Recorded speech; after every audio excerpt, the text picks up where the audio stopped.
right, so here's the situation. Mm-hmm. About a year and a half ago, I broke up with my girlfriend and kind of regretted it a little bit after, and then we kind of just fell off. She didn't want to be together, so we hadn't talked for about a year and a half, and she reached out last week. And I'm just kind of conflicted on like how to feel about it. I'm not really sure what her motive is, but part of me feels like there might be a little bit of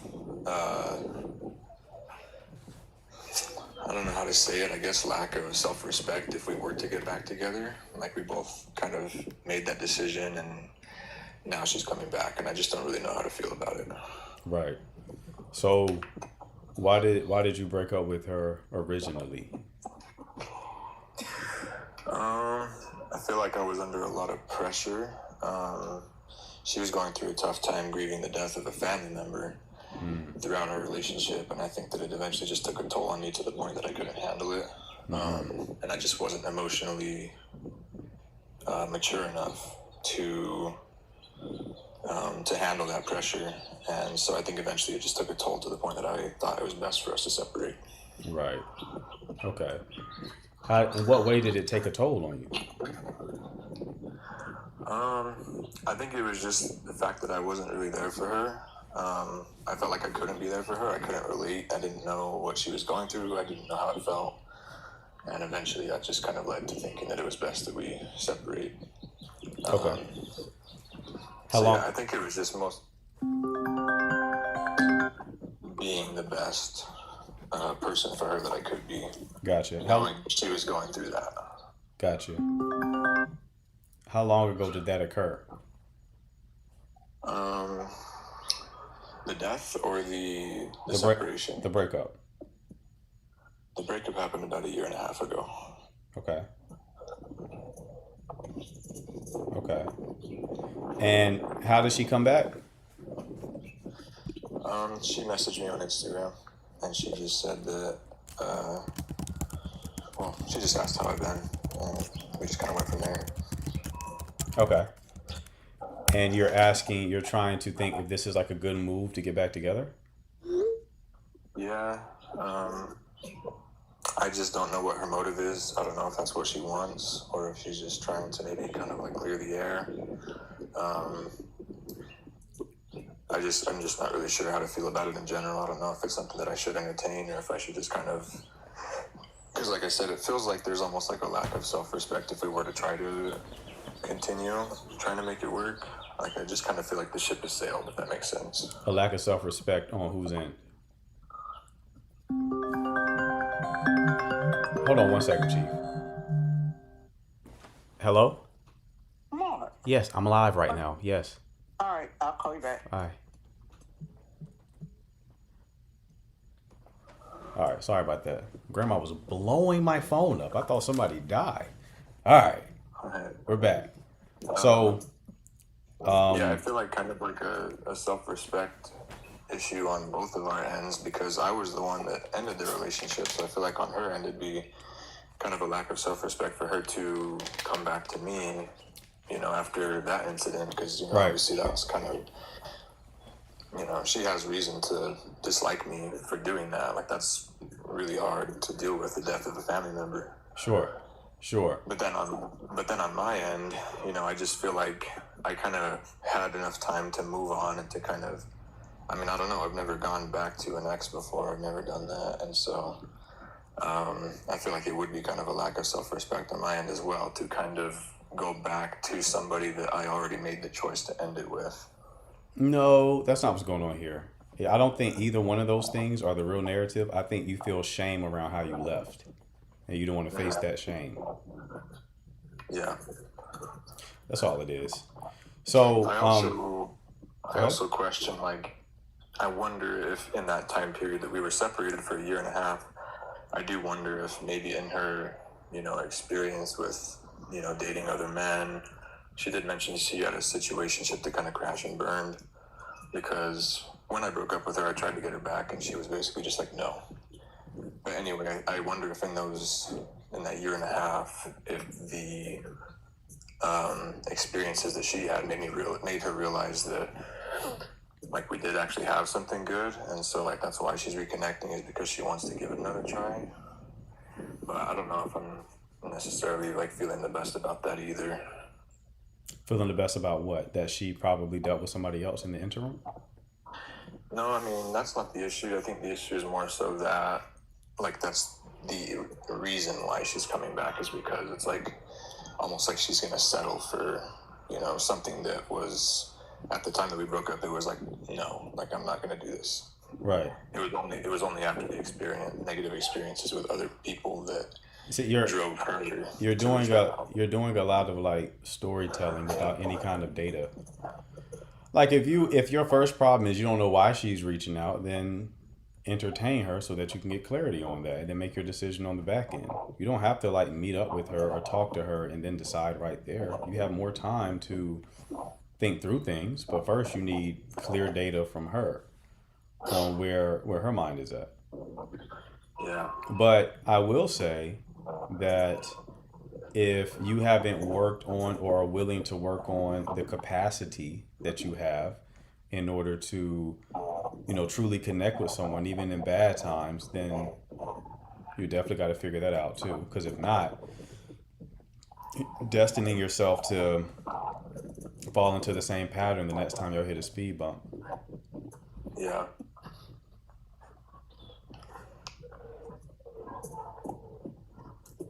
What are you thinking?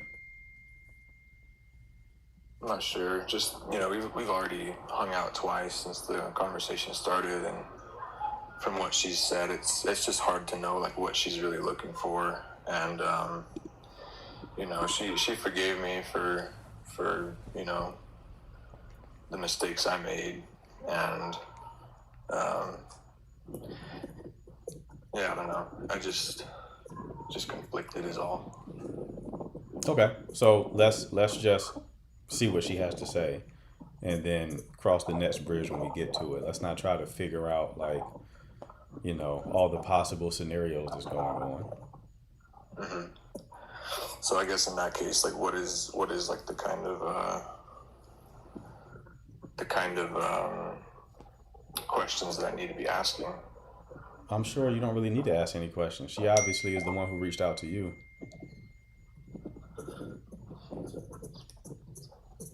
You know, so there's likely something that she wants to get off of her chest. But still, so the thing blocking you really is shame, but there's no purpose of entertaining a relationship with her or anyone else until like you take a serious effort in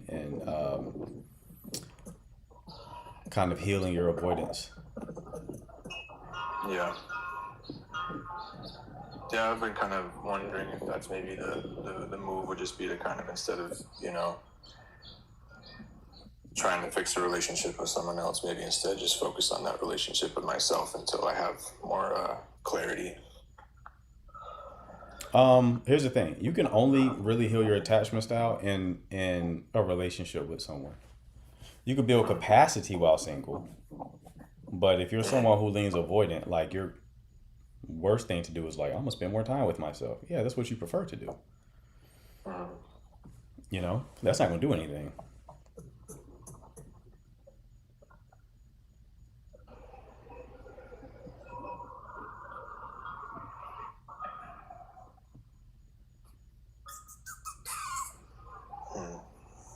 That doesn't mean you have to be with this person, but you need to make sure that if that's something that you don't want to do, it's a genuine desire and not you rationalizing something so that you can stay in your comfort zone. Yeah, I feel like that's all that it is. It's just kind of like negotiating. Like, it's almost like I kind of know what I want to do, but I'm just negotiating with the comfort aspect. It's like, I feel like deep down I shouldn't pursue it, and I shouldn't entertain it. But I guess just thinking about like the what ifs, like what if it does work out? That's the difficult part. What if it does work out, you said? Right. Well, if you ask yourself, what if it does work out, that means that you have some desire of being with her. If you had no desire of being with her, you wouldn't say, what if it does work out? If you went on a date with someone and you didn't like them and you want to end things, you're not thinking like, well, what if it does work out? You're just like, I don't like this person. I have no desire to be with them. Thought doesn't even cross your head. So if you're thinking like, what if it does work out? That tells me that you do have a desire to be with her. And the thing that's stopping you is fear of potentially having to confront yourself. I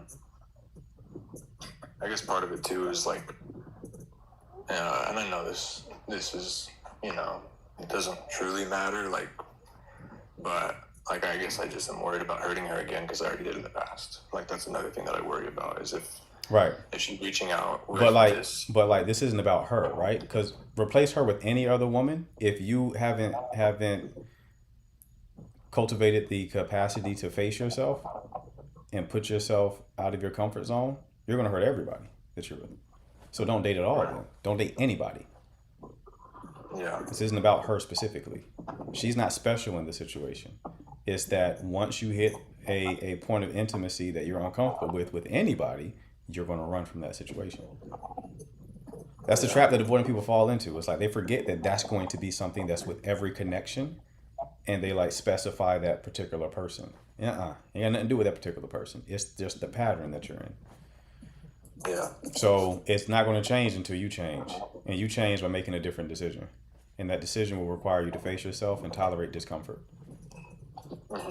And as you tolerate discomfort, you grow more capacity to handle the discomfort. It's equivalent of like going to the gym and putting in more reps, right? Like if you work your way up to being able to bench 315, the weight didn't get lighter, you just got stronger.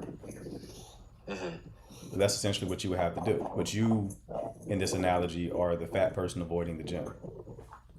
Yeah. So you got to get in the gym. You can get in the gym with her or you can get in the gym with somebody else. But you're going to have to ultimately get in the gym if you do want to have some sort of romantic connection that stands the test of time.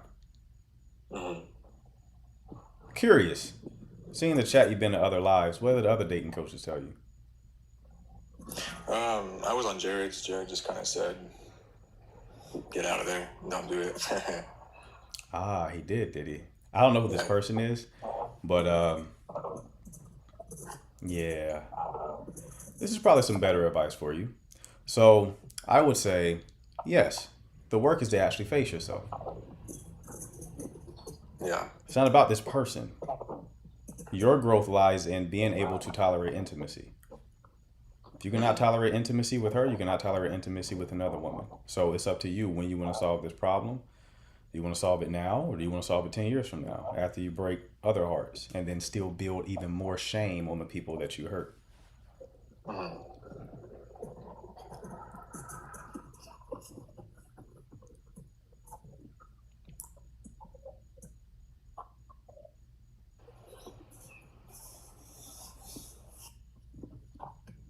So I will say at least hear her out and then make your decision on the back end. All right?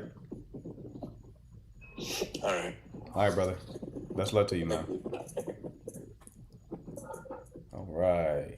I told y'all I don't know who that person is that he was talking to, but all advice is not equal. I will say that. My God, what do you mean?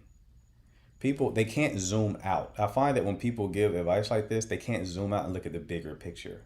They fixate on the specific situation, and they can't like, oh, what will serve this person's personal growth?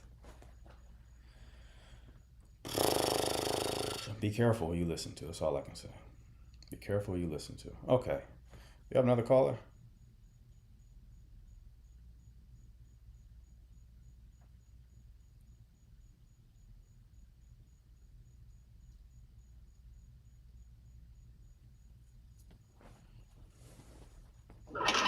Hello. Hello. How you doing? I am well, thank you. Am I allowed to be on while driving, or do I need to pull over? I'm gonna say that obviously was a joke. You're certainly not driving while on TikTok Live. You're obviously just joking with me. No, So yeah. I'm not driving. Exactly. Yeah, this was just a ha ha ha he. You do stand up comedy for a living. So yeah, you can go ahead and ask your question. That's fine. Okay. So I think I don't know if you take like questions about like people that are married Yeah. Okay. So basically, this is more like an insecurity thing. Okay. My husband married me, and I have kids, multiple kids from a previous relationship. Okay. And so basically, I still to this day I don't be understanding like why he wants me, because this is like an insecurity that I have, is that since we like didn't meet when I was like in my 20s and like when I was young, I be feeling so insecure, as if like I already passed like my best years, like when my body was like the best to me. Right. To me. Yeah. And so I just be trying to figure out, like, is he just gonna wake up one day and be like, yeah, this lady, I can do better. Like, I don't know. And I just can't understand like why he's attracted to me. But I know people tell me like, oh, I'm pretty and I'm cool or whatever, but I don't know. I just be feeling so insecure about that. Okay. And it causes problems in our relationship. He doesn't know why. I don't want to tell him. It's because I'm like, I don't like myself anymore, like the way I look anymore, like my body and stuff. I don't want to tell him that because I don't want him to think I don't want him to look at me like I'm just like, I don't want to turn him off either by explaining, but I cause problems in the relationship because I feel so insecure. Okay. What kind of problems are you causing? Like I'll do like jealous stuff, like I don't know, I can't think of an example right now, but I'll just like do jealous stuff. You do jealous stuff? Yeah. Like, okay. You can't give me one example of you doing some jealous stuff? Okay. Yeah. So one time we were at church, and after church, like sometimes they will make dinner, and then we were downstairs. Like he's in the choir, and like there's other like young girls in the choir, right? Right. And so it was something. Everybody was talking. Like we were sitting at the youthful table, quote unquote youthful table, where there were probably people from like their 20s to their 30s or something like that. Mm-hmm. And so there was a girl there that I felt like may have been his type in my mind, which is like the opposite of me, which is like slim and like chocolate skin, stuff like that. So anyway, he was not talking the whole time. When I say like everybody's talking, everybody's vibing at the table, eating their food, making conversation. She didn't speak, but when she spoke, he finally had to add something to the conversation. So Okay. I was like making faces, I guess, like irritated. Uh-huh. Because I was just like jealous, basically. Okay. And how long have you been married? 1 year. 1 year. And how old are your children? So my kids are 11 and 3. 11 and 3. How did you meet them? Huh? How did you meet them? We met randomly. Like we met a year prior to getting married, just on the street. Like, Gotcha. Stoplight. How old are you two? We're 33. Okay. Do you feel like he could pull her if he wanted to? I don't know. That's a good question. I don't know. Yeah. Most of the time, women is like very. He's an open person, or like he's easy to talk to. So he's like an extrovert, basically. Okay. What attracted you to him? I wasn't attracted to him at first. It took some time, yeah. It took some time. So he wasn't your type at first? Yeah, that was a pothole. Y'all do too much. Yeah, not too much on my car. I got a Jeep. But anyway, you said what? I'm sorry, sir. You said that so he wasn't your type at first? No, he wasn't my type at first. But no guy is my type Okay. at first. It's about like when I get to know you, and then if we connect, we connect. Like I don't look at somebody and then just be like, Okay. you know, like, oh, I want them, or I'm just gonna date them. He tried for a long time, but I wasn't interested until one day. So that's how you've handled like male suitors in general, like men who are interested in you?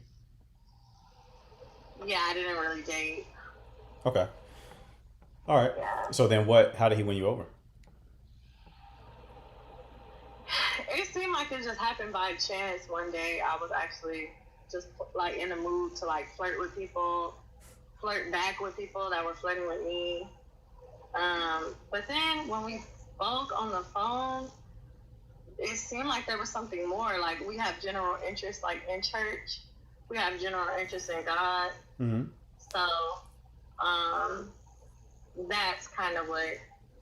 Then I don't know. We just ended up having a lot in common. Okay. Yeah.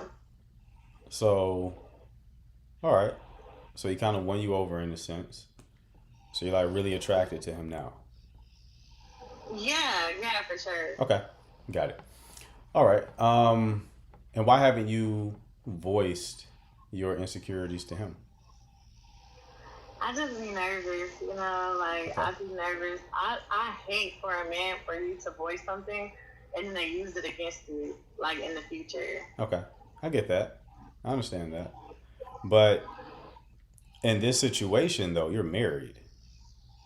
Yeah. And people say that, and it's a good call out because that does happen, right? But if somebody were to weaponize vulnerability against you, then they wouldn't be the right person for you. Yeah, but it's just a fear. I probably from like my past relationship or something. Your past relationship, was it with the father of your children? Yeah, like you telling them something and then them using it against you. Mm-hmm. But it just doesn't seem like my current husband would do that. I don't think he would. I'm just fearful of it because it's happened to me before and it hurts. I got you. You know? I understand.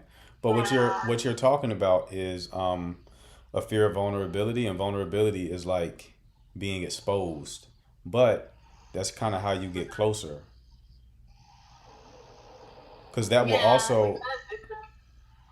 also help give him clarity over like some of the conflicts y'all have in the relationship, right?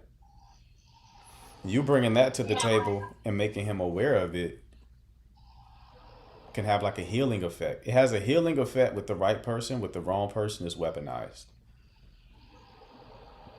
Yeah.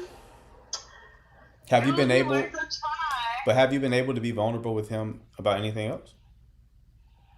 Yeah, absolutely. Like I guess because it's, you know, we're still getting to know each other. Sure. We're still newlyweds, Mm-hmm. and we didn't really have we didn't take a lot of time to date each other. We just kind of hit it off and then just decided to get married. You know what I'm saying? So Okay.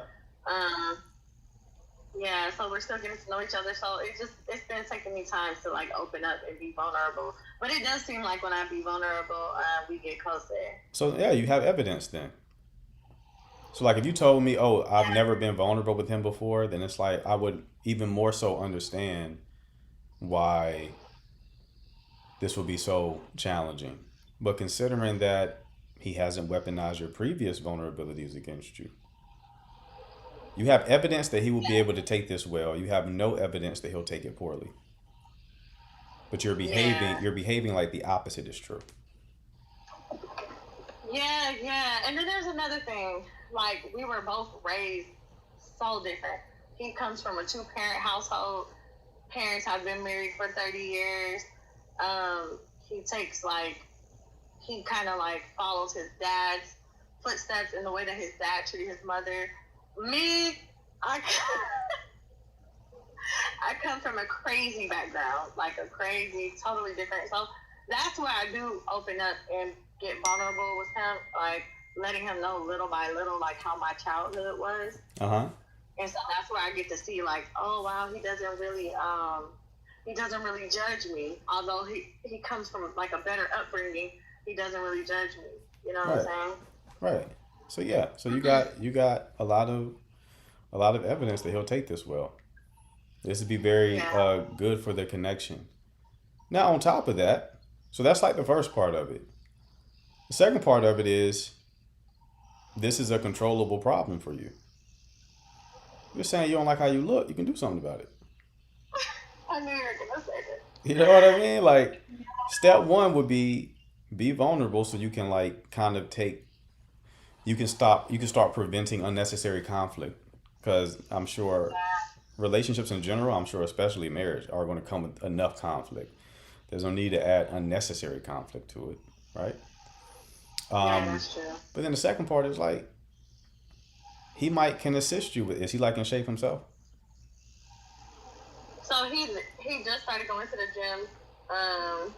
You know, we both gained a little bit of the newlywed weight. Right. Right. Yeah, so he just started going, and then that was another thing. He doesn't take me with him, which I feel like, okay, we can work out together, but he says that he won't be serious with his goal. Like, he feel like I will distract him from his goal, quote unquote. So, because he's training to go to the military. Okay. Or getting ready to try to go to the military, but he's taking it really serious. Gotcha. He feels like I will be like playing around and. Well, yeah. Well, he probably thinks that, I'm sure his tune will change. I'm not saying he'll definitely will take you to go to the gym with him if you tell him what I'm telling you, but it might. Because that at least will have him conceptualize like the seriousness of this for you. And the way that you described him, I'm sure he would take it seriously. Like if something's bothering you, he sounds like he will support you in helping you love on yourself a bit more. Yeah, because it would be good if I could go back to my previous weight. I don't know if I would need surgery or what. Maybe not. Maybe just some gym, because I've lost weight before and I was fine. Mm-hmm. So yeah, maybe I just gotta get serious about getting my body back together, because I don't want it to get too out of hand. Gotcha. Yeah, just have the conversation with him, love, and take it from there. All right, this will be good for y'all. Yeah, thank you. No problem, dear. Best of luck to you. Thank you so much. All right. That was a good little call. Low-key thought she was driving a golf cart at first. Gotta be honest. It's a lot of ruckus. Huh? Thought we were whipping the golf cart for a minute. But yeah, if she has that conversation with Buddy, that should go well. That should go well. We needed to know how many baby daddies she had. She said from a previous relationship or marriage, one of the two. So why are you trying to get the tea on people for, man? Can men cheat on you and still love you? Yeah, those can be compartmentalized, but why do you care, right? Like, I recommend leaving people who cheat, to be honest with you. So why does it matter if they love you or not? How do you feel about age difference relationships? Depends on how big the gap is. But once you pass 25 years of age, it don't really matter no more. A person knows what they're doing. There ain't no taking advantage of somebody who's 25 or older. Like, they know what they're doing. All right, who else we got?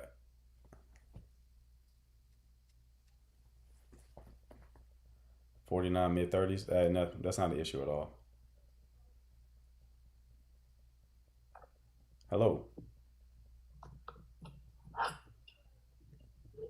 Hello.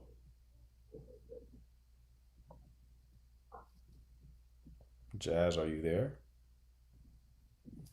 I feel like you just stopped breathing. I don't think Jazz came up. I don't think she meant to come up. It'd be funny seeing y'all freak out when y'all accidentally come up.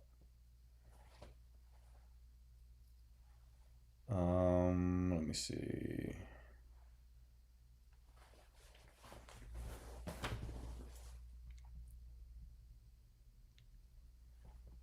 You're good, Jazz. No apologies necessary, love. Hello. Hello. Hi. Hi. So I've known this guy for about maybe like 10 years or so, but excuse me, we just started dating early this year. It was kind of spaced out a little bit. I would say like we would maybe go on a date every like 3 to 4 weeks, couple weeks maybe, and I wasn't like too interested in him. It was kind of just us hanging out, and then at one point we had stopped talking for a bit, and when I had asked him to hang out, like at one point he had said he was seeing someone. He's like, "Oh, I can't. I'm seeing someone," and I said, "Okay, it's okay. It's all good." And after that, like, we just, no contact. It was whatever. He went with his thing. I did my thing and that. And then, like, maybe, like, a little bit after that, he had texted me and was like, "Hey, do you want to, hang out, do something?" And I was like, "Sure." And I asked him, I was like, "So what happened with that?" And he said, he was like, it just wasn't, what I thought it was. Like, it just didn't work out. Like, it just wasn't easy to, like, talk to her about things, all this. And I said, "Okay." And so he said, "Well, why did you ask to hang out?" And I said, "Well, I kind of, just interested." And I realized that after him kind of saying that he was seeing someone, it kind of made me feel like, darn, like, did I not really, I guess, put more pressure on that? And so then I was like, so this is me kind of trying to recorrect that and trying not to miss out on a blessing. And so since then, I had pretty much confessed that I was into him and that I liked him. And he's been very, like, consistent since. And we've been seeing each other very consistently almost every week since April. Now, the thing is that now it's gotten to the point where I'm like, okay, I'm not in a rush for anything. I honestly wasn't even really looking for anything when we started dating, but we've been seeing each other for some time now, and we haven't had like what are we question. Like, if people ask what me and him are, I just say we're dating. Like, we're just dating. I don't say that we're like boyfriend and girlfriend. I don't say that he's my man. Like, and so now it's gotten to the point where I'm like, okay, well, like, he hasn't brought it up, and I don't really know if I want to bring it up because I feel like I already told him that I liked him. And he is very consistent, and he does all of, he's doing all the relationship things, but we tell him the conversation. And I also, I forgot to give a little bit more context. I almost forgot. So his dad is sick. His dad's sick with ALS. And so I know that is like, that was one of the reasons why I was like, I don't know if I want to give this a chance, because I felt like, I just feel like I have a lot going on. I work 2 jobs. I'm in school. Like, I'm going to church consistently. And so it's all these things where it's like adding on, like, him was like cool, and this all like cool, like him being like a cool little value to my life, but him having his dad sick just felt like, okay, am I ready to be there for him, I guess? And then over time, us hanging out, I started to really start to like him and really gain feelings for him and see how much of a good person he was. And so that made me want to commit more, but now it's gotten to the point where I'm like, okay, now I don't really know what we're doing. And I don't really know how to bring up the conversation, and I don't know if I should bring up the conversation. That's pretty much where I'm at right now. Okay, so you would like to be in a relationship with this person? I would. I think that I think that he would be a great guy, a great husband. Genuinely, I've dated a lot, and I've seen a lot, and I also have a lot of friends in long-term relationships, and I think this one's a good one. But I'm also willing to walk away if I feel like it's like, just if we're not, I guess, like, meant to be, or if we're not supposed to be together, then it's cool. Okay. No hard feelings. How old are you two? I will be 25 in November, and he will be 25 in January. Okay. And how did y'all meet? We used to go to high school together, and we used to have class together, and we used to sit next to each other. And we also used to run track together, so we've always been like mutual friends, but we've never like had the same friend group. How did things start to become romantic? So what was the romantic meet like? I would say that like he went away for college right after we graduated, and so after that we kind of just stayed in touch, like, you know, mutual friends like on Instagram.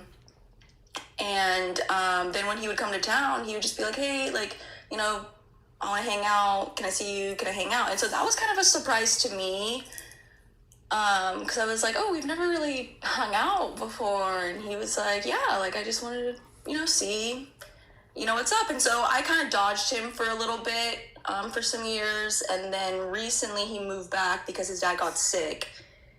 And now he's here full time. And so over the past like 6 months, that's when like we've kind of reconnected. And so he had hit me up and was like, hey, and so we went on a coffee date, and now everything was very, very platonic. Like the first like 3 dates, like I really couldn't tell that he was into me. Like I was like, I really don't know if he's into me. And I was asking like friends about it. I was like, I don't know if he's into me. And so I brought up the question, like after this basketball game, he was taking me home, and I said, so is this like friendly, or like what's going on? So I kind of asked that just to see, because this is before we'd even like kissed or started even turning it into like a more like romantic thing. And he was like, I want it to be more than friendly. Right. He's like, I know that you have a lot going on, like with school and like church and work. And he's like, and you know, my dad's sick. And he's like, so he's like, you know, I'm only one person. And he's like, I don't know if I can, you know, be 2 places at once. Like, that's pretty much what he was trying to explain. And I kind of heard it as like, okay, you are pretty much telling me that you're probably not going to be there for me. Like, that's what I heard. And I was like, okay, I'm gonna think about that. Okay. That's what I said to him. And then that's when we like took a break off. And then like he started seeing someone else, and I was like, okay, it's whatever. And then a whole like another month or so went by, and then he was like, hey, and I was like, hey, and he's like, do you want to hang out? And then we kind of talked about it. I said what happened. And then when I told him, after the romantic stuff happened, after I told him I liked him, I was like, I realized I was into you, like after I hit you up, after, you know, we hadn't talked for so long. And he was, and then after that, it was just, I don't know. Okay, so how long were y'all like dating?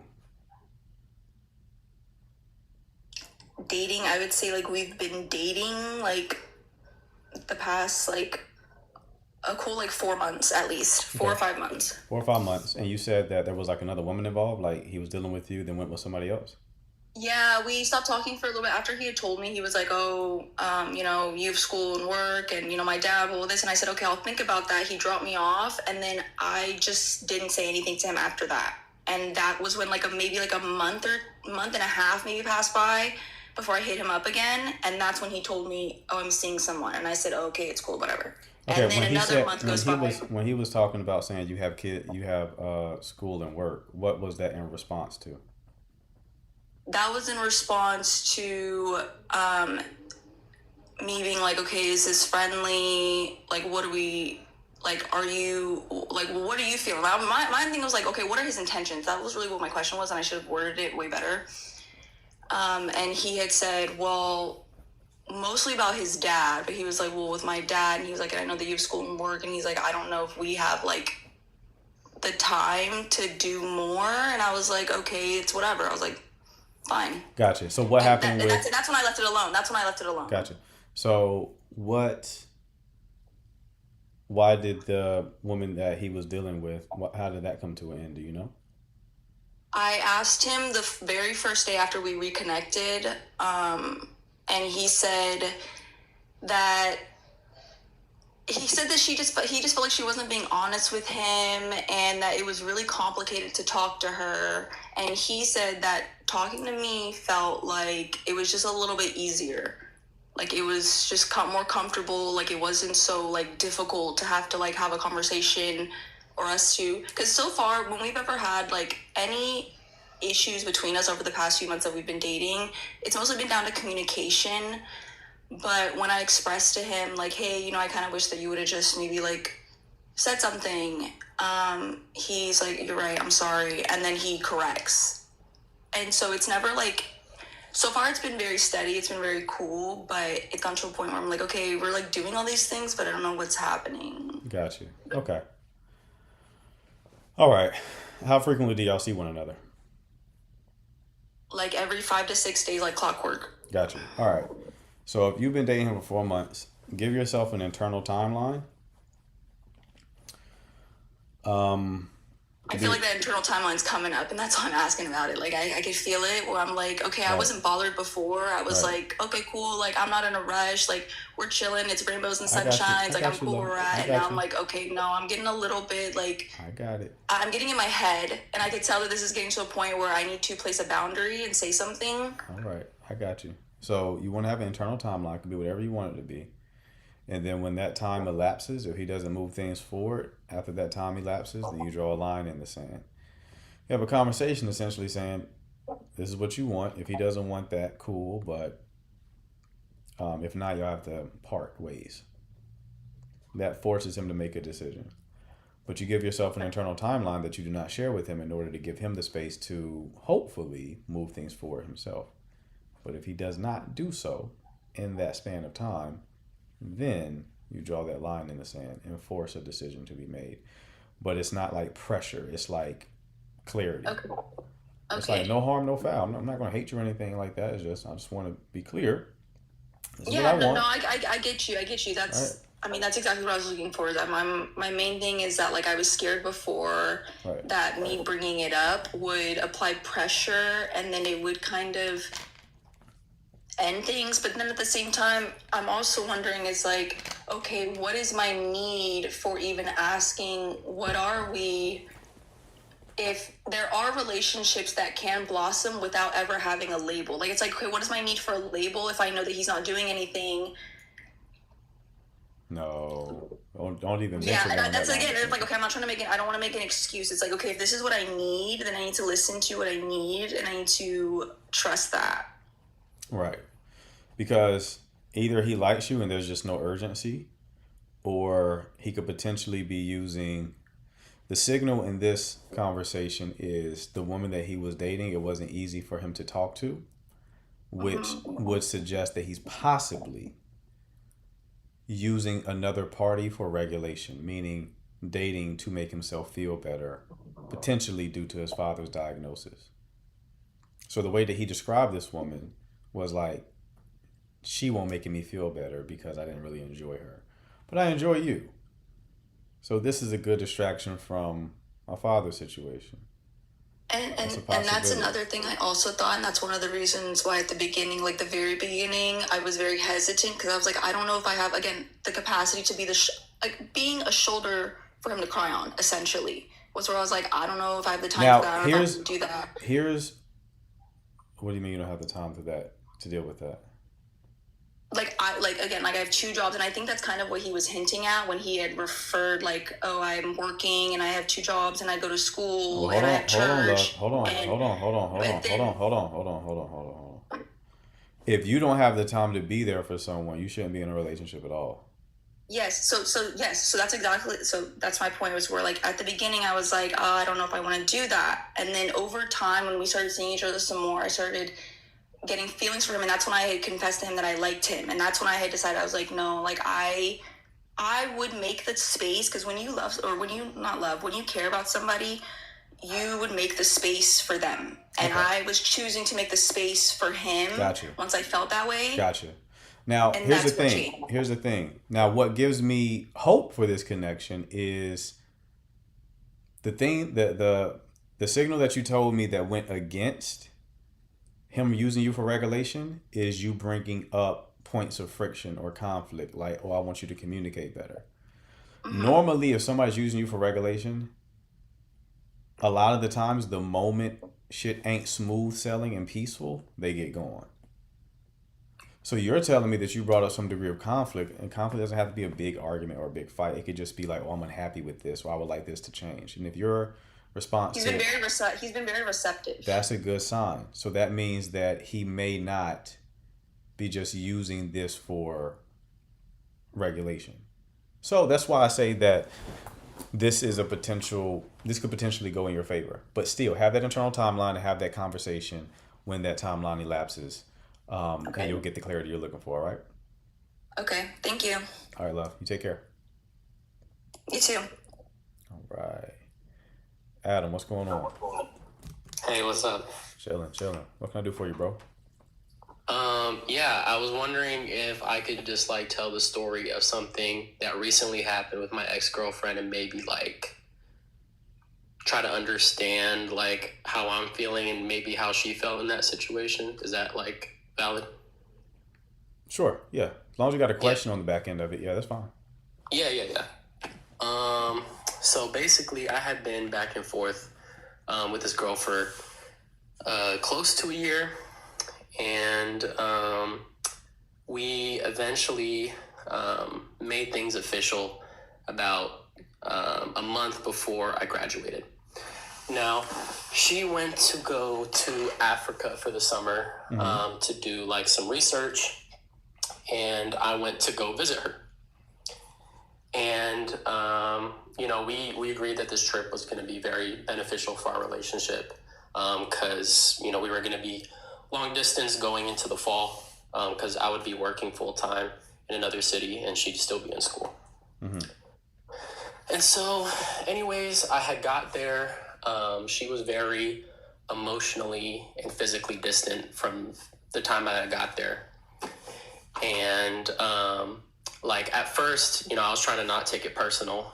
I was like, transitioning to Africa is like big. She would tell me like all these things going wrong. So I really try to give her the benefit of the doubt. And, we were hopping to a different country. And like before, I was like, I don't really feel like your boyfriend right now. I was like, you've been snapping at me for like things that you wouldn't usually snap at me for. Like whenever I tried to like initiate any sort of like contact, you kind of avoid it.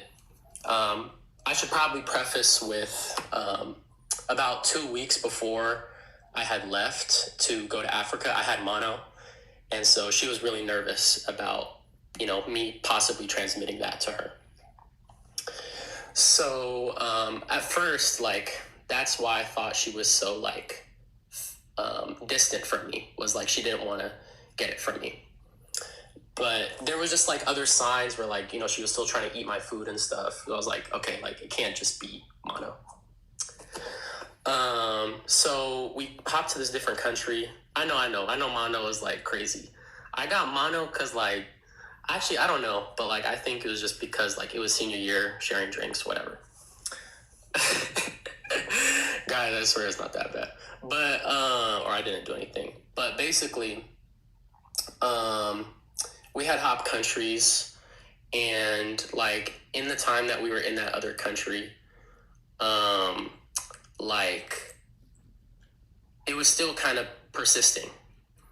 And eventually, she had left her laptop open. I had never done this, but I was like, F it. I'm like, I'm going to go through her messages. And when I did, I found a text thread with her ex. And so, like, I found out about this. Like, I'm obviously, like, started crying, whatever. And I confronted her about it. And, she just kind of let me, like, let it all out. I was like, was there anything, that I did? She was like, no, like, you were perfect. You were fine. Like, I'm just going through a lot right now. Now, there was, like, this story is, like, a little bit longer, but, like, I don't want to, like, drag it on too long. I don't know, like, I was just, like, confused as to why people could probably turn to do that when, like, she was, like, telling me that, like, I was fine and, like, I did everything right and there was nothing that I did wrong. And then, like, we had conversations and she would, she told me about, like, how she feels about cheaters in her personal life because, you know, like she had like some stories in the family of people cheating. Like she's cut off people for cheating, and literally the day before, you know, we talked about like cheaters, whatever. I don't know. I guess I'm just having trouble like understanding like why she did it. Why she would text someone who she said had like hurt her. And like for me, I think, you know, I've had heartbreak in the past, but like for some reason I don't really feel anything after. Like it's weird. When like before, like I've had other scenarios where I haven't really felt anything. So I don't know if that was like the greatest, you know, question. Gotcha. So how did her ex hurt her in the past? One thing she talked to me about was like her like freshman year. Like he was very like toxic. Like apparently like he was very like insecure. Like when they were long distance, like trying to see like who she was following, who she was with. Like basically told her like she couldn't go out and stuff. And like apparently they eventually got into like a really bad argument, and then they broke up. Okay. Who broke up with who? She broke up with him. Okay. How long ago did that relationship end? It was almost 2 years ago. Okay. And how long have y'all been together? We were on and off for like a year, and then we were like official for 2 months. Why were you on and off? When I had originally talked to her, like I had intentions to take her seriously from the beginning, but she told me that like she brought up her ex and how she wanted to be out of a relationship for a year before getting into another one. And I was like, well, I'm not going to continue to do these things for you if you're not willing to eventually see things seriously. So I had cut things off at that point. And then she eventually reached out a couple months later. We started hanging out again. I think I started applying pressure. And then, you know, it eventually got to the point where we made things official. When you say doing these things for you, what things? I mean, I was obviously like taking her out on dates. You know, I was paying for the meals. Like I'm a big acts of service guy. Like I think at some times, like I really go out of my way for people that I love.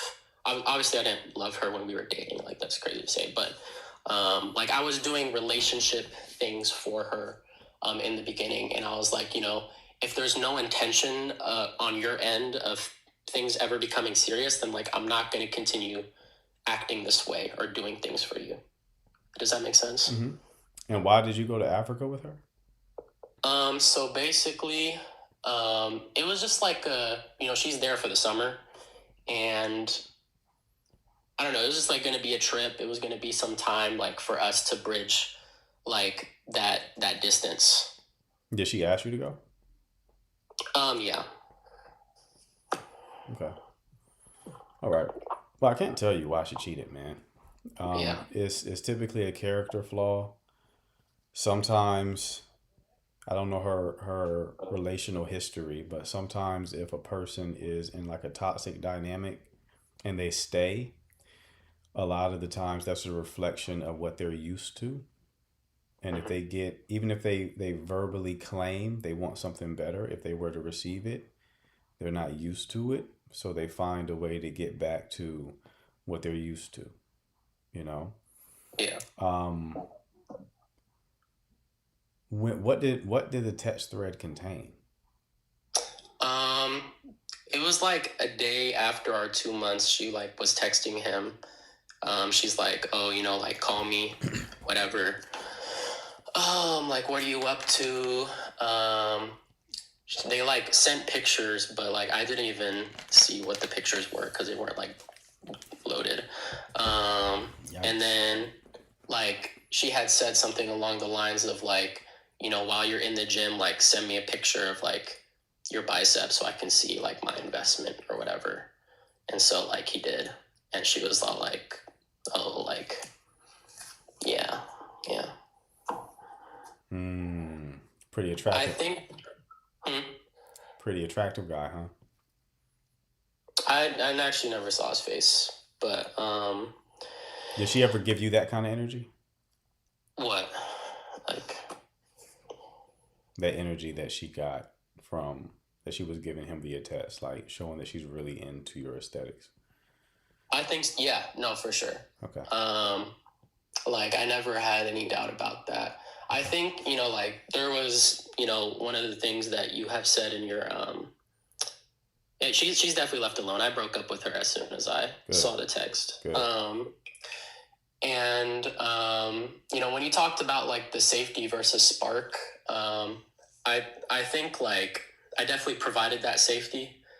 I think that spark was definitely gone at some point. I think, like, she had her new life in Africa, and she was, like, busy, and she's meeting all these new people, and, like, I was in the transition of, like, graduating and then eventually starting a job like later this month. And so I think in that interim I was, like, relying on her a lot. Like, I was, like, trying to call her and, like, texting her. Like, I was counting down the days till I came to see her or whatever. So yeah, I don't know. Yeah. So I wouldn't blame yourself, man. But you cannot blame yourself and also, like, take the feedback from this scenario, right? Yeah. So the mistake is when you get with a woman, I know how difficult it is, especially, how old are you? I'm 21. Yeah, especially your age. It's like you still have, like, that real innocent love. Yeah. And it's like you're so passionate about the person Yeah. that, like, you just want to spend all your time with them. Yeah. You'll cancel plans. You have other people. You just want to spend all your time. I get it. We all go through it, right? Yeah. You can't do that. Okay? Just let this be a lesson for you moving forward. That don't mean love the woman you're with any less. That's not what I'm saying. Yeah. You keep that love, but you also remain connected to yourself and your life. You never want to be in a situation where you're merging with the other person, because that does position you to give a lot more safety. And this is a good lesson to learn at your age. I know it's still painful. I get it. I think it's something that the vast majority of men go through at some point in time. You got it out the way at 21. Some people get it out the way at 30 something. So count yourself lucky from that perspective, right? But you got to hold on to yourself while remaining connected to her, as difficult as that is. A lot of guys, they fall into the trap of, like, when they're so enthusiastic about their woman, they don't want to see her upset at all. Yeah. And if they're doing something, let's say, like, you want to go to the gym, and she's like, and you go to the gym at the same time every day, and, like, she's like, I want to watch a movie, and you're like, well, I gotta go to the gym, and she, like, gets mad about it. Most guys will be like, okay, I won't go to the gym, babe. Let's watch the movie. That's a short-term win, long-term loss. Got you. Short-term win, long-term loss. You have to stay connected to your world and be okay with making her upset. It doesn't mean that you make her upset intentionally. No. Sure. It just means if making her happy requires you to abandon yourself, she gonna have to be unhappy for a little bit. Yeah. No, for sure. Okay? And then she will respect you for that, and that gives more spark. Yeah. Her respect for you, like with women, respect is linked to desire. So if their respect ever drops for you, their desire has no choice but to drop, and it's not something they're consciously deciding. It's just how it is. So if you just remain connected to yourself while also showing her love and doing the things you were doing for her, there's nothing wrong with that. Continue to love on your woman, right? You just don't don't lose yourself in it. That's all. Yeah. Thank you. I think that was the main lesson that I had taken away, was, like, even in, like, the year of us being, back and forth, like, I realized I was giving so much of myself to her, and I was just, like, I was pouring from an empty cup. Like, it was really easy for me to spend money on her, for example. But then, I realized, like, when was the last time that, like, I treated myself? Like, I hated spending money on myself, but, like, I was so willing to, like, trick out on her. And I was, you know, like after everything, I was like, dang, like I really don't know myself. I really don't have that self-love. I'm like, when was that last time that like I took myself out to like buy a new cologne or like new clothes? Like Right. I hadn't done that in a while. So I think that's like the biggest thing. And like, you know, starting in a new city will be great just because, you know, I'll start with that empty slate and just like having that solitude I think will be really great because I think that's one thing I admired in her. Like she had a very strong sense of self that she has cultivated. Like she knows herself like very well, and you know, like I was reflecting. I'm like, I can't say the same for myself. Right. So You're a sharp dude, though. It's coming. By you even thank you. conceptualizing this at 21, like your future is bright. You're gonna find a wonderful woman out there for you. Just Thank you. make sure to internalize this. Forgive her. She's human. She's young. You know, try not to hold any malice in your heart around it. But yeah, man, things are good. Things are looking up for you, especially if like you internalize this conversation and start applying it. And like you said, cultivating that sense of self. Like that's one of the gifts of solitude. You only get to know a person by spending time with them. And a lot of people don't know themselves because they never spend time with themselves. They're Yeah. escaping themselves into other people.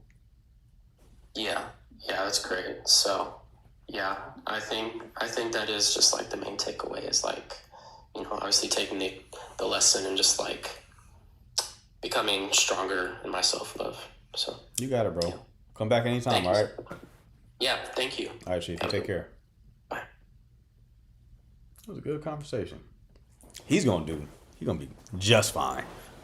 Just fine. I could even hear like his thought process. It's like, nah, you're going to be good. You 21 thinking like that, you're going to be just fine. If y'all want clarity on your situation and a step-by-step action plan so you can know exactly what to do next in your situation, you can DM me the word coach and I'll tell you how to book your 1 hour coaching call. We'll go a lot deeper than we're going in these lives, right? These lives are surface level. So if you think I'm cooking on these lives, you have no idea what a 1 hour consult will give you. Typo, what's going on, big dog? Only got one chance to fall in love by 23. I wouldn't say that's true, brother. You can fall in love at any time, man. But that innocent love that he's talking about, yeah, that's correlated with age. Hello. Hello. All right. I don't know what Martha got going on. Yo, Hello, how's it going, man? good. How about yourself, bro? I'm chilling, man. Please ignore the cat in the background. I swear I have the most talkative cat in the world. You good, It doesn't man? shut up. You good? What's going on with you? I'm chilling, man. I have a question. Yeah. So, I'm a bit of an avoidantly attached man. Okay. Long story short, I had a very inconsistent relationship with my mother growing up. Okay. Periods of the year I would be able to see her, other periods of the year I would not. Because she kind of like transported me between countries consistently. So I didn't necessarily really live with her until I was 13 years of age. Okay. So every single time she would kind of like physically detach away from me to move to a different country. Mind you, this started at as early as 2. Okay. It would be one of the worst visceral pains, even to this day, that I've ever experienced in my life. Okay. Especially like coming from the perspective of a young child being attached to their mother. Because, and it's crazy that I'm talking about my mom right now because my mom actually just passed away 2 days ago. I'm sorry to hear that, bro. Wow. So basically, in my dealings with women, I often think or feel as though if my effort is not being reciprocated, like one thing I consistently look for is responsiveness. If it's not consistently being reciprocated, I automatically cut off and kind of stonewall the women that I've dealt with in my life. So sometimes I feel as though I don't know a healthy understanding of pursuing a woman versus, okay, dude, you're just dropping the ball way too quickly and you have a very short leeway and a short thread for the women that you deal with. And that's what I'm having difficulty trying to gauge within my romantic relationships. Okay. Can you give me an example of what that looked like in a past relationship? Let's just say something so simple, a double text. I personally don't ever really double text. If I reach out once and I feel as though you don't give me the grace of the effort to be able to respond, and this is why I say responsiveness is very important to me, because even when I was a kid, when I would call my mom, there was always this innate fear that she would not pick up. And every single time she physically left, I would not be able to ever see her again. So because of that reason, I'm thinking maybe like the distance and the disconnect causes a little bit of anxiety. So for me to ease that anxiety, it's either the door is open and you're being responsive, but when I don't get responsiveness, the door automatically shuts. Okay. And it will never open back up again. Okay. All right. And like I said, I'm sorry for being so long-winded. It's kind of, you would say anxiously avoidant.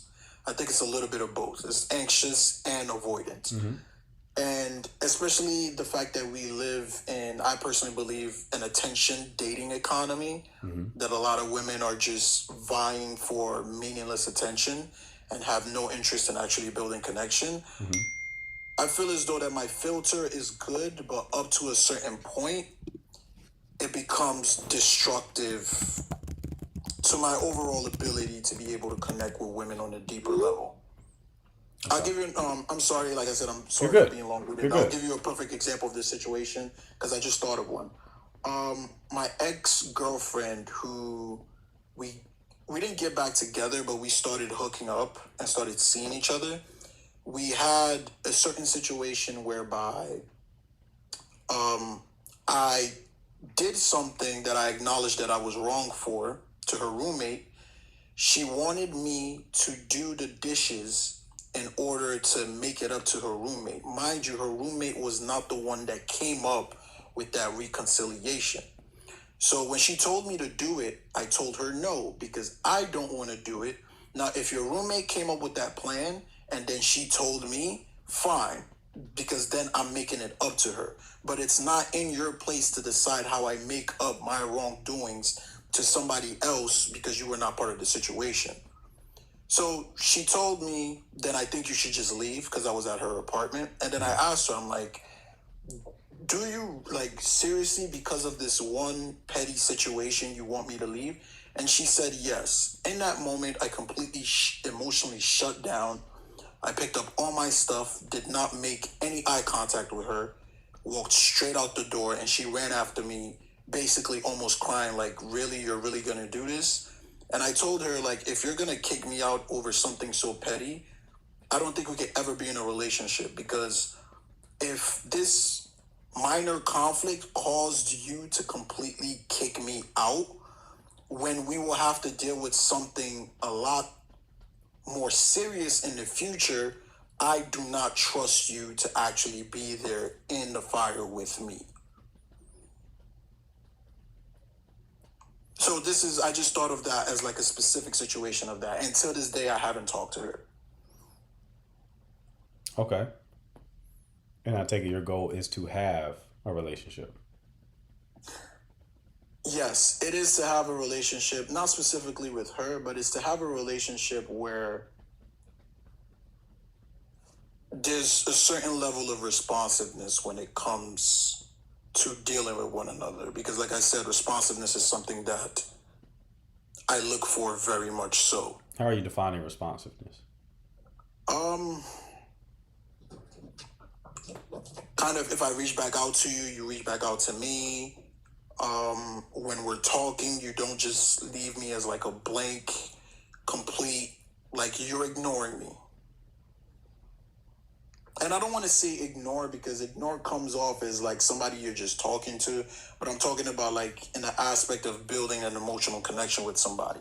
So sometimes I don't know if I feel as though that there's something fundamentally wrong with me and the way I process the connection of romantic relationships. Like the dude in the comment just said, zero tolerance, and I think that's really what it is. Okay. So, all right. So, at what point are you expecting this degree of reciprocity? Like, is it immediately when you meet the woman, or in a relationship context? I would say even to a certain extent. I wouldn't say immediately, but I think to a certain extent that if I think it's like a first impression thing. If I feel as though that we're starting off and you're not even giving me the, and I'm not saying completely follow me around like a puppy dog, but you're not giving me the basic courtesy of being responsive, then I don't really see the relationship going anywhere. But yet again, I don't know if it's because pursuing versus chasing, and I don't want to chase. I would rather be able to pursue a woman. Okay, but at what point are you expecting the reciprocity? So, like, if you just met a woman and you text her and she doesn't text you back, you're just cool on the connection. Or if you call her, she doesn't call you back, you're cool on the connection. If it's not like a tit for tat type of orientation, do you remove yourself? Yes. If it's not a tit for tat type of situation, then yes. Okay. So more than likely, you're looking at the reciprocity. You're very sensitive to abandonment, obviously, for the mother situation, right? So yeah, fearful avoidant fits. So you're trying to leave them before they can have the opportunity to leave you. So you're like, okay, if they don't match my energy immediately, then I'm just going to remove myself from the situation because they obviously don't care about me, right? There's a couple of issues with that though. First one is when you talk about like masculinity and femininity, there's going to be a degree of asymmetry in order for polarity to stay on point. So like a lot of young guys are lost in this, by the way. There's this whole like thought process that exists on social media where they reduce every behavior to whether or not the person likes you for real. And it's overly simplistic. Like, oh, they didn't do X, Y, and Z? They don't like you for real. Right? And you're kind of like in that mentality yourself where it's like, okay, if you don't match my energy immediately, then you don't like me for real. The reality is, the way it normally works is the man pursues the woman, not chase, pursues. So you're like interrupting her day because she's not really checking for you like that. Right? But if you're reaching out to somebody, because I never want to be the dude talking to myself in her DMs. I got you. I'm with you. I never want to, like, because I feel like one, it's unflattering. Right. Secondly, I feel like it's kind of like disrespectful to yourself. Why are you trying to talk to somebody that is obviously showing that they don't want to talk to you? Right, but there's more variables at play, right? So I'll give you an example. I don't mind double testing. I'll do it. I don't care. I'm a very confident person, though. I don't disrespect myself like that. But I'll still double test. So why do I not look at it as disrespect or me lacking respect and other people do? Because they're spending too much time measuring it. They're looking to play a zero-sum game. They're looking to win. They don't want to be perceived as some sort of way, right? A lot of guys who I coach, that's what they're caught up on. Women too. It's like, I don't want him to think, or I don't want her to think. I'm like, why do you give a fuck what they think? Why do you care? The only opinion that should matter to you is the opinion that you have of yourself. So right when you enter into the game of like trying to monitor or control their perception of you, you already lost because you've already given your power away to an outside source. I don't care what you think of me. You can think that me double texting you makes me needy. I know I'm not, so I don't care what you think. You will soon learn that I am not, right? If we continue to engage with one another. So when it comes to this masculine feminine interplay, there is a degree of asymmetry in the early phase. Emphasis on early phase, right? Because if the man is pursuing the woman, it will be different. If she was pursuing you, then I would give the woman this exact same advice, but that's not the situation a lot of the time. Most of the time, it's the man pursuing the woman. So yeah, there's going to be more of an emphasis on you pouring into the connection more than she is at first, and then it should kind of balance out as time progresses. Not like years, we're talking like days or weeks. You know what I mean? And there's a lot of reasons why somebody may not give that energy up completely at the beginning. They could be on the fence. They can have a lot of anxiety. Like, there are women who are on dating apps. This is not to make excuses, but it is to offer clarity, right? Because a lot of us, we're in our own head. We're projecting ourselves onto other people. You're probably thinking from the perspective of like, well, if I don't text you back immediately, I'm not interested in you. Yeah, that's true for you. That's not true for everybody, right? So there's women on dating apps, right? A lot of guys have experienced this. Conversation's going good. She's laughing at your jokes. The moment it's time to go on the date, ghost, unmatch. Now, some people will say, well, she don't like you that much. Again, that oversimplistic explanation. She don't like you that much. I could tell you another possibility. A lot of these women are very skittish. They're very anxious. And just the prospect of meeting someone on purpose, just the prospect of meeting someone in person makes anxiety spike. They freak out and just run from the thing that's giving them the anxiety. Right? So I only bring that point up to show you there's a lot of variables that can explain somebody's behavior. And it's not always, oh, well, then this person isn't really that interested in you. Now, to your point, that asymmetry should balance out at a certain point, right? You don't ever want to be in a tit for tat mindset, because that's not a true relationship. Relationships are never 50-50. They're never 50-50. There's going to be some person who gives more, and then in a different season of life, the other person may give more. Maybe you're the provider for your woman for a long time, and then you get sick, or you go through a job loss. Now she has to pour into that relationship. When you get into this place where you're measuring everything on both sides, and the moment you feel like you've given more than what she's given, you're just going to leave. But that will destine you to never find anybody. Because it's not that you're finding the wrong people, you have the wrong map. The way that you're navigating the terrain is off. It's distorted. I know, man. I know, you literally, it's the wrong map. It's the wrong map, and it's a doozy. I would say, like, I'm pretty confident in my masculinity. I think that is the only aspect of my masculinity that I feel as though, I don't want to say needs work, but needs healing. Because I feel like the only reason I'm even having this conversation with you is because of the simple fact that I came to the realization that, like, okay, this isn't normal. The disdain and the, get away from me that I feel from these minor blips within communication is not normal. Okay. And I think that's the one thing that I'm trying to psychologically gauge, to have, I think in very black and white. So I feel like I'm trying to fit a black and white mindset to something that's a lot more nuanced. Like you gave the perfect example of them having anxiety. Right. So here's the thing, bro. When you say that you're fearful of avoiding, right? When people talk about being earned secure, all earned secure really means is you behave like a secure person.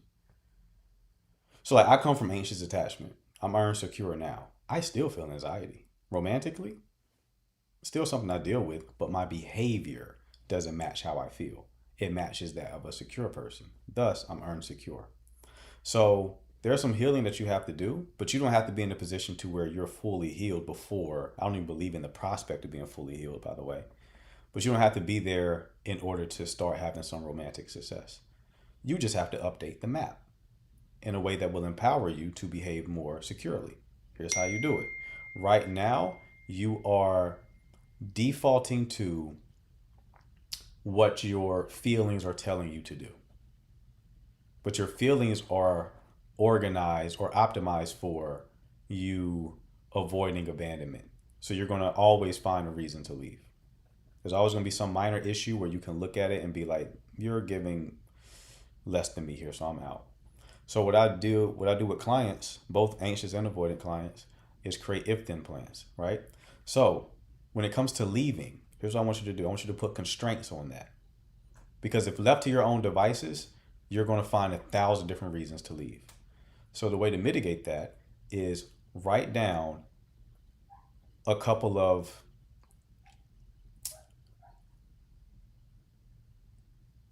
non-negotiables, meaning, and don't make this a long list either. Make it probably like 5 things. And it doesn't have to be, they need to be specific things too. But this doesn't have to be like obvious things. Like if the person hits me, I'm out. Obviously you will leave for that, right? But 5 things personal to you that if the person displays this behavior, you will leave. Now, if you're dealing with someone and they don't display behavior that's on that list, you got to stay for a little while longer. Would responsiveness be a crazy thing to add to that list? That's too vague. That's too vague. Now you can be specific with responsiveness. Like I'll give you an example. Say like, oh, if I text her 2 times in a row and I don't hear back from her, then I won't text her anymore. Okay, because I mean, you just mentioned something that like similarly happened to me. There was this new supervisor that started working at my gym. When I would come in, she would look at me like a piece of meat. Mm-hmm. So eventually I went up to her, introduced myself. We exchanged numbers. She was smitten with me. Mm-hmm. The entire physical interaction. Texted her, hey, it's Vic. She's like, oh yeah, hi, blah, blah, blah. I'm like, texted her back, never got a response. Saw her in person, her giving me googly eyes. Mm-hmm. Texted her again, never got a response. So even now when I go to the gym, she kind of like looks around me and watches me from afar. Like I constantly feel like I'm being stalked right at the gym. So I feel like 2 conflicting behaviors. It just doesn't make any sense to me. I wouldn't even try to make sense of it. Just be like, you're goofy. I'm not dealing with you. That's it. So in that situation, you tested her twice. I don't care what she's doing in person. Like, I've tested you twice. You haven't responded, nor have you explained to me why you haven't responded. But you're still showing me some sort of like physical interest, but I'm not interested anymore. Because that's on the non-negotiable list. Now, there's things you can also improve on too. And you haven't given me any examples, but I just know that there's always things guys can improve on. Because like, let's talk about the asymmetry again. A lot of guys know this for a fact. They kind of have to carry the conversation a little bit at the beginning. It's just a thing. They kind of got to do it.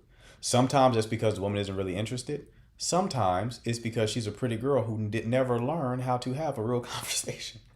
You know what I mean? So she don't even know she's being dry because she's never had, no one's ever given her that feedback because she's so desirable. So that's also going to be a bit of asymmetry as well. Like, are you texting her in a boring way? Not in this particular example. I'm just speaking generally because a lot of guys struggle with that, right? I know guys who are like very interesting in person, super charismatic, but like when they text, it's like, what are you doing? And that's a boring. Yeah, I would say I definitely do have that problem. But realistically speaking, I think I am a very good conversationalist. Mm-hmm. And this is not even just talking to women, just talking to people. I can make a conversation. I get that vibe from you. Anything. I get that vibe from you. That's one of my mods, CJ. He's one of the guys who is very charismatic, very funny. But when you look at his text, it's like, this is not an accurate representation of who you are. And he's like, I know, man, I just suck with text. And I'm like, well, why don't you just send voice memos then? Yeah, I do like the voice memos. You know what I mean? Lean into your strengths. But always play to your strengths. In life in general, specifically when it comes to like attraction, romantic life, right? Just lean into your strengths. So that's what I mean. I'm giving you the foundation. The foundation is to have this non-negotiable list because that gets you past this hump. There's going to be more humps. There's going to be more speed bumps to get past. But the most prominent one is going to be getting past this hump of like leaving immediately when you see something you don't like. Having this non-negotiable list is going to help you get past that hump so that you can start solving the next problem. Okay? For sure. All right, brother. So I want you to apply that. I want you to come back. Let me know how it goes for you, all right? All right, for sure. Thank you, man. No problem, dude. Take care. Peace. Mm-hmm. Y'all be getting a lot out of me for free. The mods be getting on me sometimes. They're like, you get too much value. on these free calls. But I feel like when you do that, it forces me to come up with better stuff. There was a comedian that I like. His name is Louis C.K., one of my favorite comedians, really funny guy. And someone asked him, like, how did you get so good at comedy? Like, how did you get so incredible on stage? And he was like, well, what I would do was comedians would leave their last joke. They would make their last joke their funniest joke. So they would have a closer, right? So it's like, okay, I'm going to go out here, I'm going to do my set. And then on my last joke, I'm gonna use my best joke for the last joke. So I leave the crowd like just in an uproar, right? What Louis would do is he would open with his closer. So once he found out what his closer was, his best joke, the next time he got on stage, he would open with that. So it would be his first joke. And what he said is that forced him to come up with better material, while all the other comedians would like keep that big joke for the last, right? So it's like he's forcing himself to grow and come up with better stuff. I don't know if that makes sense, but I'm kind of a comedy nerd, so that kind of stuff is interesting to me. But that's kind of why I do the live like this, where I give y'all some of the best material. Like, that's why people struggle with like the anxious attachment, avoidant attachment, all the attachment issue stuff. Because when you watch people make content on it, they just explain what's happening and they don't tell you how to solve it. You got to pay for that. They don't want to give you any kind of practical tips. They want to be like, there's why you're anxious, your childhood and your nervous system, and yada, yada, yada.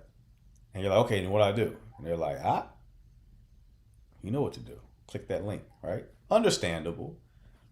But what I do, and the reason why clinicians even hire me, is because I put practical solutions in my content. People are like, yo, I ain't never heard of that. There's therapists who include it in their practice now. This shit won't read in a book. This shit I just came up with. The non-negotiable list I gave him, that came out of here. That won't like, oh, I read that somewhere and just told him that. Just thinking from first principles. So, yeah. You'll get some good stuff here, but the point of the coaching call is, like, for example, with him, he's going to hit another speed bump.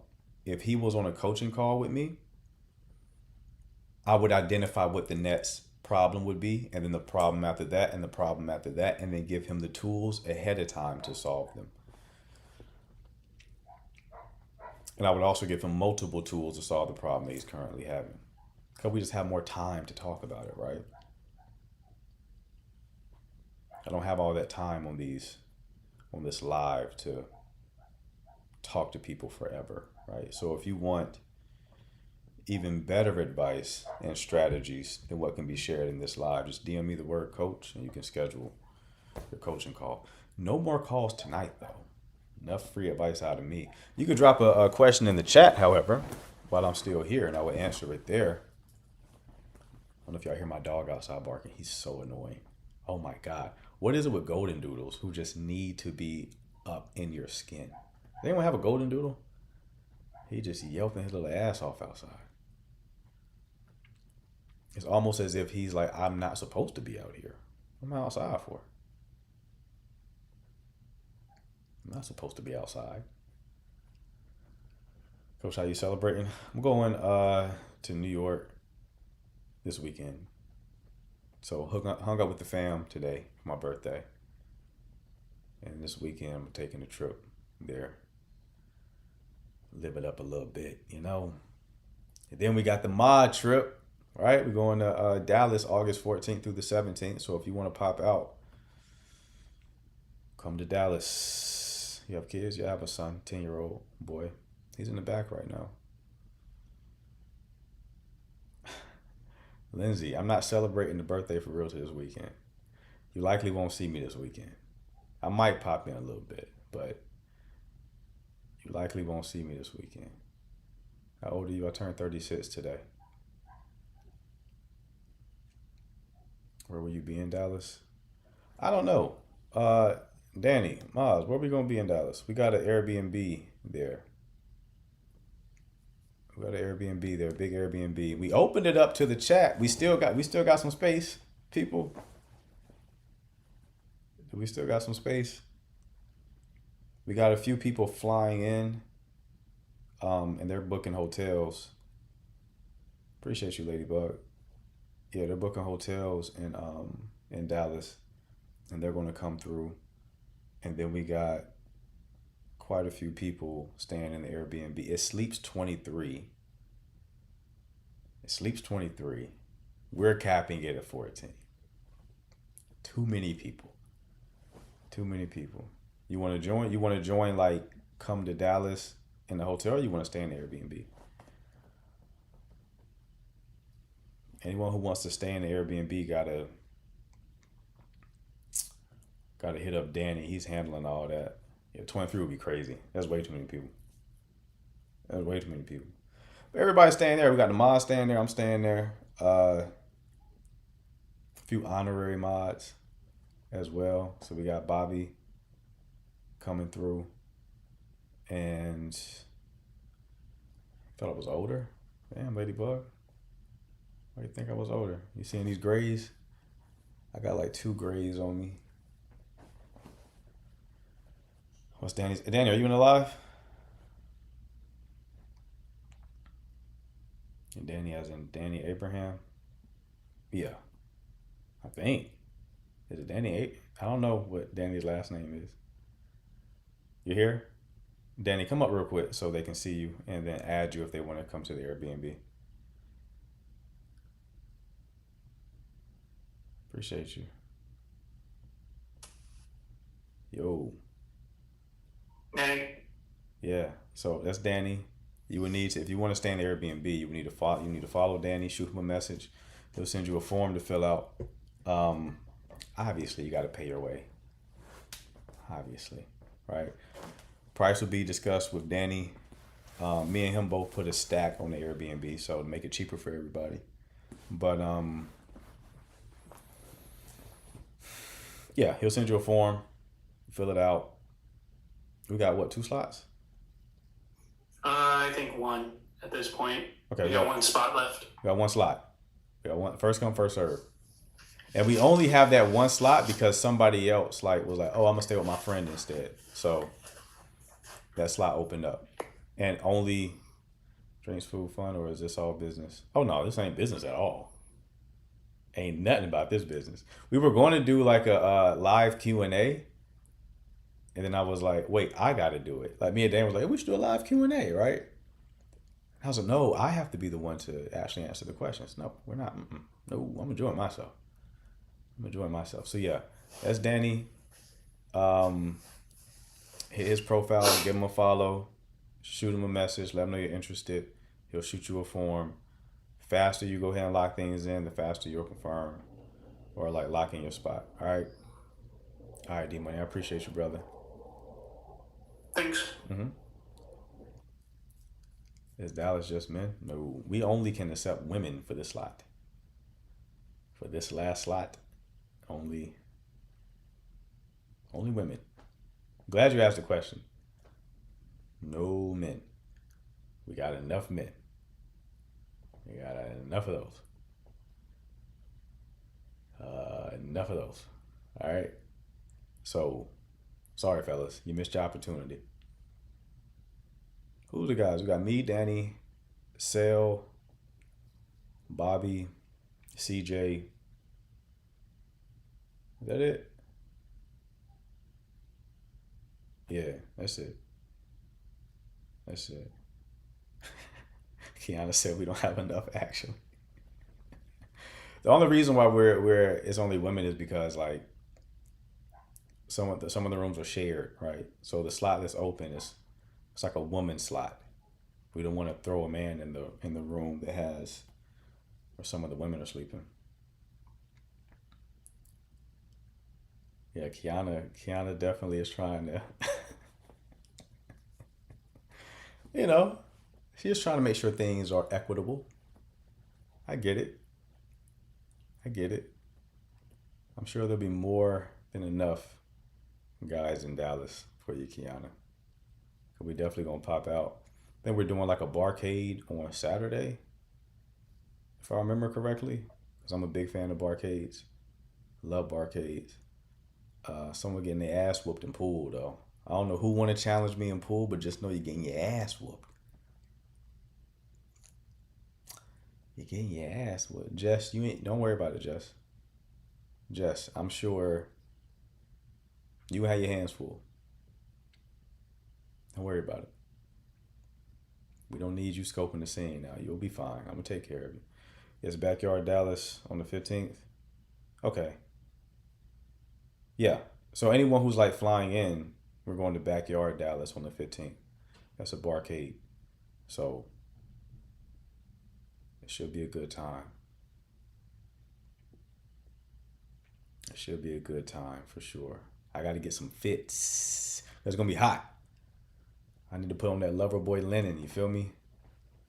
We need Loverboy linen from head to toe. Hot as hell in Dallas. Hannah's out buying perfume. So if y'all get a headache in the Airbnb, you know where it comes from. CJ, chill out.